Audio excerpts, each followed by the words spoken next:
cudurka macaanka waa cudur ay keento sonkorta dhiigga oo aad u sareyso.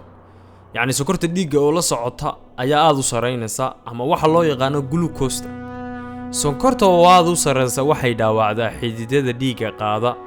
taasi waxay keeni kartaa cawaaqib xumo caafimaad oo ay ka mid yihiin wadna xanuunka, faaliga ama stroke waxaad u taqaano, asaasaqa, indho la'aanta. haddaba waxaa muhiim ah inaad ka dignaato calaamad kasta si aad waqti hore u maamushid oo aad u yareyso khataraha caafimaadka. 5 calaamadood oo inta badan noqon kara calaamadda koowaad ee xanuunka macaanka ayaa ku soo qaadan doonaa barnaamijkeena maanta. haddaba fadlan subscribe saar channelkan, sidoo kale ka qayb qaado wacyigelinta bulshada adigoo ku share gareyn doona insha Allah muuqaalkan social media ama baraha bulshada ay ku kulanto sida Facebook iyo mareegaha kale. haddaba calaamadda koowaad waxa weeye haraadkaaga oo bata, yacni saayid noqda. haddii aad si joogto ah u haraadsan tahay oo biyaha cabitaanka aad ka dhergin, waxay noqon kartaa calaamad muujinaysa cudurka macaanka.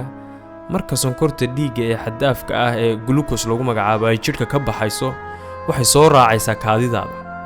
haddaba glucose-kaas kaadidaada soo raacaya wuxuu soo qaadanayaa biyaha unugyada kale ee jidhka ku jira. yacni biyaha kale ee jidhka ku jira ee unugyada kale doonayeen inay isticmaalaan ayuu soo qaadanayaa. tanina waxay keeni kartaa inaad fuuqbax noqoto maadaama biyihii jidhkaaga ay soo raaceen kaadida oo ayna jidhkaaga waxba ku harin. calaamadda labaad waxa weeye kaadidaada oo joogto noqoto mar walba. kaadidaada oo aad u badato maalintii in ka badan inta caadiga ahayd ee qof caafimaad qaba kaajo, gaar ahaan inaad habeenkii saqda dhexe u kacdo si aad u soo kaadido mar walba xilliga habeenkii ah ee dadku hurdaan oo ayna jirin sabab kugu qasbaysa sida qabow jira, waa calaamad kale oo lagu garto xanuunka macaanka. qofku markay kaadidiisa badato, sidaan hore u soo sheegnay, glucose-kii ayaa rabta inay jidhka ka baxdo. habka kaliya uga bixi kartaana waa kaadida. calaamadda saddexaad waxa weeye nabaradaada kugu dhaca oo jidhkaaga ku dhaca oo ay waqti badan ku qaadato inay bogsoodaan oo sidoodii hore ku soo laabtaan.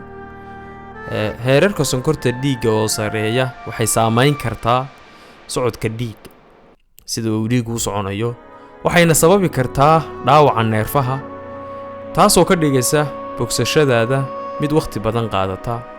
sidaa darteed nabarada si tartiib ah ayay u soo bogsanayaan oo markiiba qolofta ma soo korayso jidhkaaga ama meeshii nabarku kaaga dhacay. tani sidoo kale waa calaamad suurtagal ah oo muujinaysa macaanka ama sonkorowga sidaad u taqaano. calaamadda afaraad waxa weeye gaajada oo kugu badata.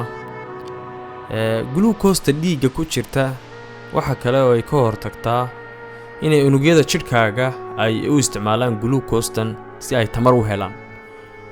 qofka macaanka qaba waxaa laga yaabaa inuu dareemo gaajo joogto ah. sababtu waa maxay? maadaama muruqyadiisii ay tamar beelayaan oo ay tamar la'aan hayso, waxay u baahan yihiin shidaal. sababtaas ayay mar walba aad u dareemaysaa ama qofka macaanka qaba uu dareemayaa gaajo joogto ah, inuu mar walba wax cuno uu rabaa. calaamadda shanaad waxa weeye indho madoobaad ama waxa loo yaqaano caad, yacni indhaha kaa saarma. mararka qaar ma aragtaa in indhahaaga sidaad u fadhido ay ku madoobaanayaan ama meeshu madow noqonayso meesha aad fadhidid. taa waxaa lagu magacaabaa aragga qallafsan, waxa Ingiriiska loogu yeedho aragga qallafsan, ama baro madow ayaad isku arkaysaa oo indhaha buuda meesha cad ka soo baxaya.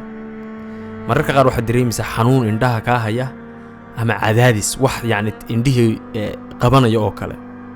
mid ka mid ah indhaha ama labada indhoodba inta badan waad ku arki kartaa.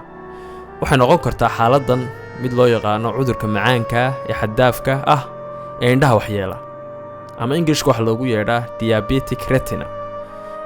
indhihii ayaa waxay dareemayaan inay meeshu madow noqonayso. sababtoo ah waxa weeye indhihii ayaan helayn nafaqadii ay u baahnaayeen sida wax u arkaan, waxaana sababaysa tamar la'aanta jidhka haysa ayaa sababaysa inay indhahana saameyn ku samayso.